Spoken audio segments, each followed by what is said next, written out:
Okay guys, so welcome to this review of Codex Vanguard Space Marines, and there's some pretty cool stuff in here and I can't wait to get these guys on the field. It's laid out very much like the Codex, just obviously with less entries. All your chapter tactics and everything are listed in here. There's some cool psychic powers and some cool warlord traits as well. First of all, the chapter keyword. It specifically states that obviously you replace the chapter keyword with the relevant chapter. However, the Death Watch, Grey Knights and Legion of the Damned deviate significantly in terms of organisation. As a result, you cannot choose one of these keywords when determining which chapter a unit in this codex is from. So no Death Watch. Fair enough, okay? It's not really Death Watch's style, I feel, like stealthy. They work in smaller teams, they work well in combinations. However, non-codex compliant characters, and it does give two examples here. Blood Angels are fine because you don't change any keywords for Blood Angels. However, Dark Angels, you basically swap out the Captain keyword for a Master, and you swap out the Librarian. It gains the Deathwing keyword and it gains the Inner Circle ability as well. For Space Wolves, a Captain basically switches his Captain keyword for a Wolf Lord, and a Librarian swaps their keyword for a Rune Priest. Lieutenants also swap their keywords for Battle Leaders instead. And of course, Black Templars can't take a Psyker. There is a small designer's note in the front page as well of this, and I'll just read it aloud. Many units in this book have Phobos keyword. Reaver squads also wear Phobos armor and so should have this keyword. As a result, you should treat Reaver squads in Codex Space Marines, Blood Angels, Dark Angels, and Reavers in Codex Death Watch and Space Wolves as having the Phobos keyword for all rules purposes. So it's nice that they're tying the Reavers back into these guys. Now, the units. I've looked through these, and to be honest, I like most of them. I like them. So, we'll start with the Captain, okay? He's basically armed with a mastercrafted Instigator Bolt Carbine. Basically, it's a sniper. This weapon can target a character even if it's not the closest enemy unit. It's heavy 1, strength 4, -2, 2 damage. It's alright. He's got a combat knife and basic Captain equipment, basically. So he's got an Iron Halo. He's got Rites of Battle, so you can reroll 1s within 6. He has a Camo Cloak, though, which is add 2 to saving throws when this model receives the benefit of cover instead of 1. He also has Concealed Position, which means you can basically set him up before the first battle round, anywhere on the board more than 9 inches away from your opponent's deployment zone. So he's basically a Primaris Captain Scout. The best thing about this Captain, enemy units that are set up on the battlefield as reinforcements cannot be set up within 12 of this model. That is massive. The amount of people that deep strike 9 inches away and then charge or rapid fire or whatever is incredibly large. There's a lot of units that is going to negate. For example, Eldar players who run Guardians won't be able to deep strike within 12 of this guy. You're going to be out of range. Blood Angel players that are obviously going against some more of these would suffer, and even Demons, I suppose, with Khorne getting that 3d6 charge. It's not going to happen because you can't declare a charge if you're not within 12. That's massive. And for the bargain points value of 110 points and 6 points for his gun and 3 for the Camo Cloak, so 119 points all in. I like that. I think that's really, really good. We've also got a Librarian. It's basically a standard Primaris Librarian, apart from he's got a Camo Cloak, so add 2 to saving throws, and he's got Concealed Positions, which means you can basically deploy him like a Scout. Psychic powers we will look at after the rest of the units. But nevertheless, a pretty otherwise standard Librarian with a Camo Cloak. So Librarian and Phobos armor is 100, Force Sword is 8, Camo Cloak 3. Lieutenant in Phobos armor next. He's equipped with a master-crafted Oculus bolt carbine and grav shoot. And he's just got a close combat weapon. He doesn't actually have a combat knife, which was a little bit odd when I looked at it. But there we go. So his master-crafted Oculus bolt carbine is range 24, rapid 1, strength 4, damage 2, no AP. But units do not receive the benefit of cover to the saving throws made against with attacks made by this weapon. He's got grav shoot, so obviously you can deep strike him from turn 2 onwards. He's got tactical precision, which is reroll wound rolls of a 1 for friendly chapter units within 6. And this one's pretty cool, and it's alright, I think, for Blood Angels, actually, or even Space Wolves. Each unmodified hit roll of a 6 made for attacks with this model's close combat weapon scores 2 hits instead of 1. But it's odd that he doesn't have a combat knife when he's got a knife in his hand. But there we go. Yeah, I think he's pretty cool. I think he's a decent character. He's cheap enough. And if you need a lieutenant in your force, in particular with combat armies, I think he's alright. So points-wise, we are looking at 80 points plus 2 for his grav shoot, plus 4 for his gun. So not bad at all. Now, this is the game-changing unit, in my opinion. Like, it's massive what this squad can do. Infiltrator Squads. So, these are troops. Yep, troops. And, wow. They are phenomenal. Now, I will point out that they are 1 point more than current intercessors. But I think this is deliberate. I don't think it's a case of this was printed before chapter approved. It highly likely was, but for the extra point, you get so much more. And to be honest, I don't see very much reason not to take these. So they are a basic infiltrator, intercessor. They've got combat squads, and they've got a marksman bolt carbine. It's a little bit different to the normal bolt carbine. So it's only range 24, and it's got no AP, and it is, of course, rapid 1. However, each unmodified hit roll of a 6 for this weapon's attacks automatically wounds. That's massive. Like, that is so good. If you get them within range, you know, you've got 10 shots. If you've got buffs there as well, any 6s that you hit just wound. You don't even have to roll to wound. If you're going against something that's toughness 8, for example, you wound him without having to roll, which is brilliant.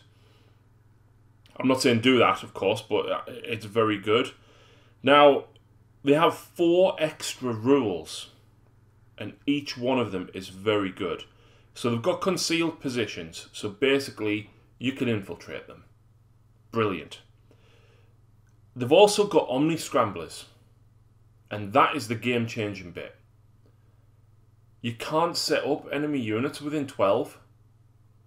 You can screen and block your opponent's entire army with these by infiltrating them halfway up the board and leaving sort of 18-20 inches between 2 squads. Your opponent can't deploy on 12 inches of either side, in front, or even in between the squads. And if you run 3 squads of these for your battalion, that's outstanding. It's absolutely outstanding. If that wasn't enough, though, because they are kind of stealthy teams, they've actually got a Helix Adept in the squad, which is basically an apothecary in training. So basically, it works very much like the apothecary. But at the end of your movement phase, an Infiltrator Helix Adept can attempt to heal or revive one model in the unit. So if a model is wounded, he simply regains the wound, and it's fine.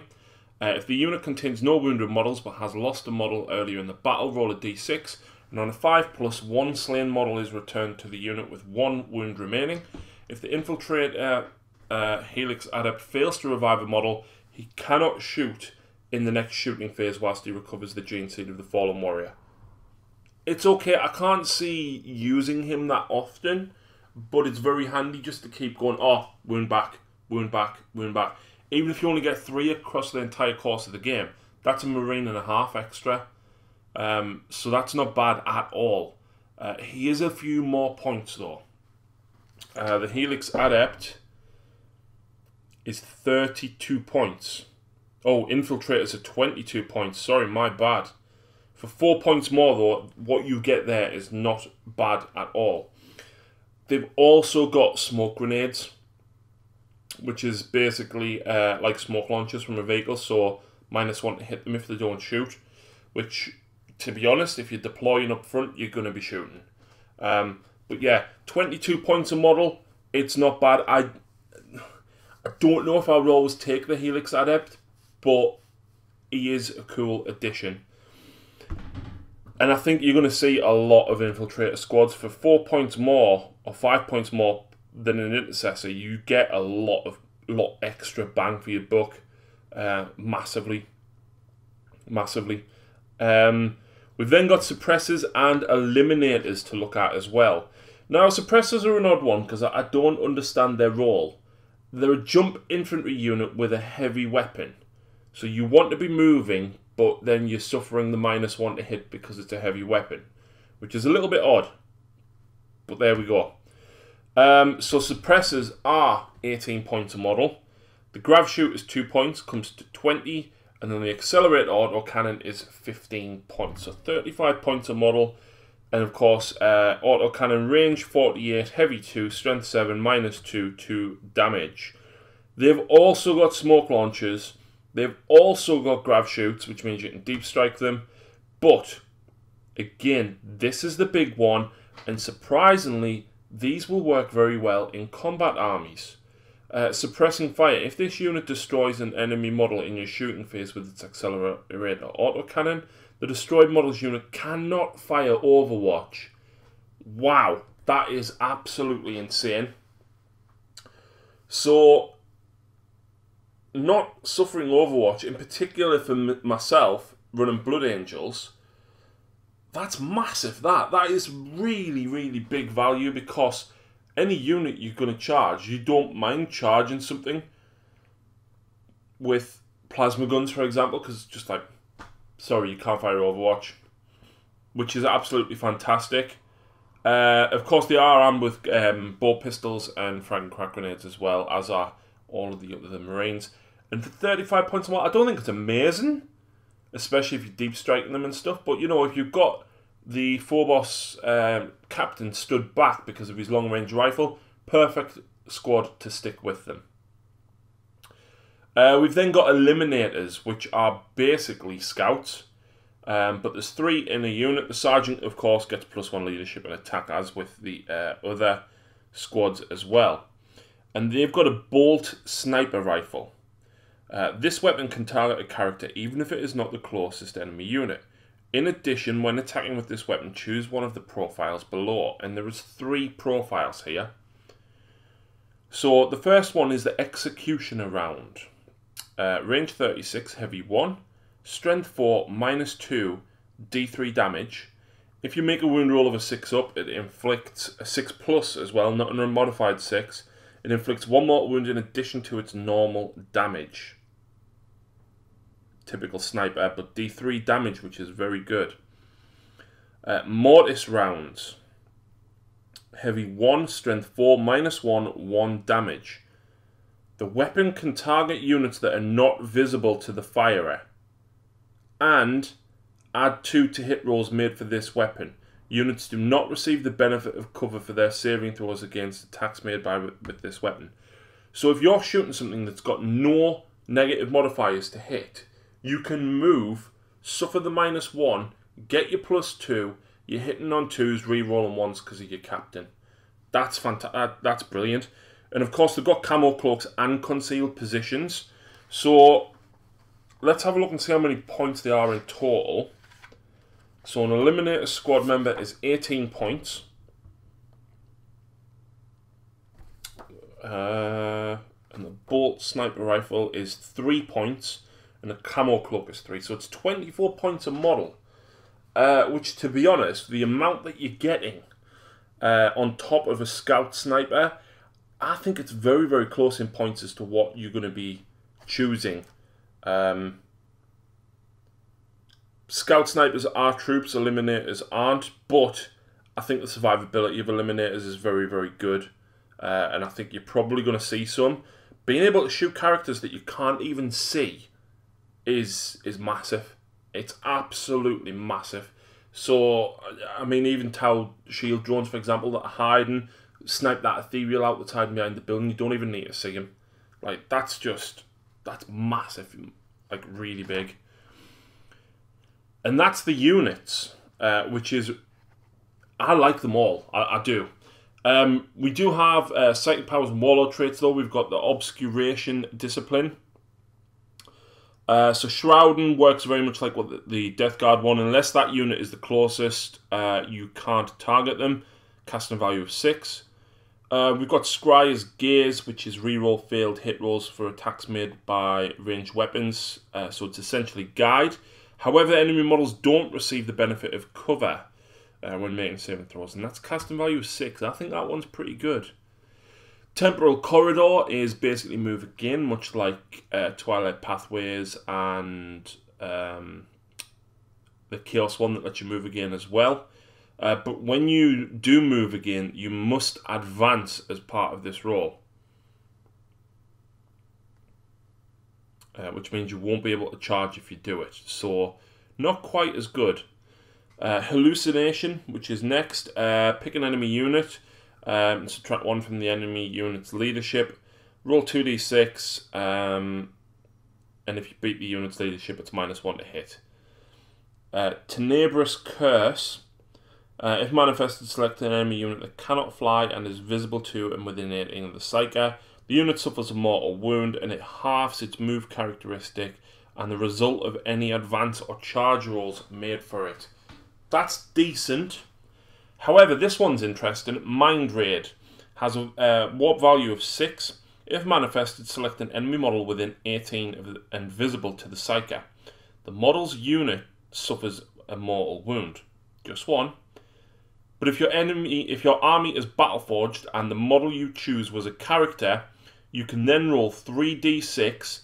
If the result is equal to or higher than the model's leadership characteristic, you gain 1 command point. Wow, that's pretty cool. Warlord traits, though, I think there's some decent ones here, but 3 of them stand out, and it just purely depends on your style. So we've got Shoot and Fade, which means that when your Warlord makes a shooting attack, apart from when firing Overwatch, it can move as if it was the movement phase. If it does so, it must advance as part of this move. So you can't charge if you do it. Princeps of Deceit. You can basically pick up to 3 chapter infantry units that are on the battlefield and redeploy them. This is before the first turn begins. The next one is Master of the Vanguard, and I like this one in particular for Blood Angels. Add 1 to the move characteristic of friendly chapter units whilst they are within 3 of your Warlord. In addition, add 1 to advance and charge rolls made whilst they're within 6 of your Warlord as well. That is pretty good. So your Reavers and stuff are going to be moving 7, and the charging 2d6 plus 1, which is pretty good. Stealth Adept, subtract 1 from hit rolls that target your Warlord. It's okay. Target priority, though.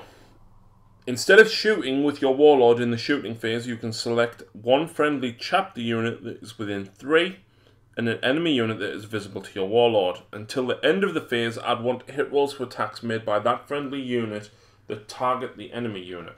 So that means that your Space Marines are now hitting on 2s, rerolling 1s if you've got this as your captain. That is pretty good.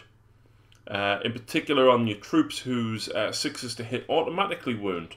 So a nice big squad of them are probably going to benefit from that quite a lot. And the next one, Marksman's Honours. Improve the damage characteristic of your ranged weapons by 1. In addition, you can reroll failed hit and wound rolls for shooting attacks made by your Warlord. Just want to point out as well, the best gun that's been here, in my opinion anyway, was the Mastercrafted Instigator Bolt Carbine from the Captain. So it would make a heavy 1 still. It's still only 1 shot, but strength 4, hitting on 2s, reroll on 1s, and then you re-roll on your failed wounds, and it becomes a flat 3 damage. And you can target characters. That means you could plink off 3 wounds.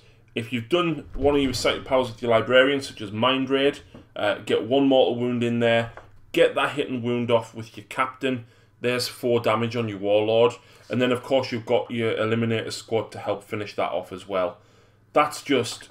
This is really... It's game-changing, in my opinion. I like this mini codex a lot, and I think we're going to see a lot of these units in a lot of games going forth, and I think it definitely is going to change the meta. Let me know what your thoughts are, guys. Thank you very much for listening. Please check out the rest of the channel, and we will see you again very soon.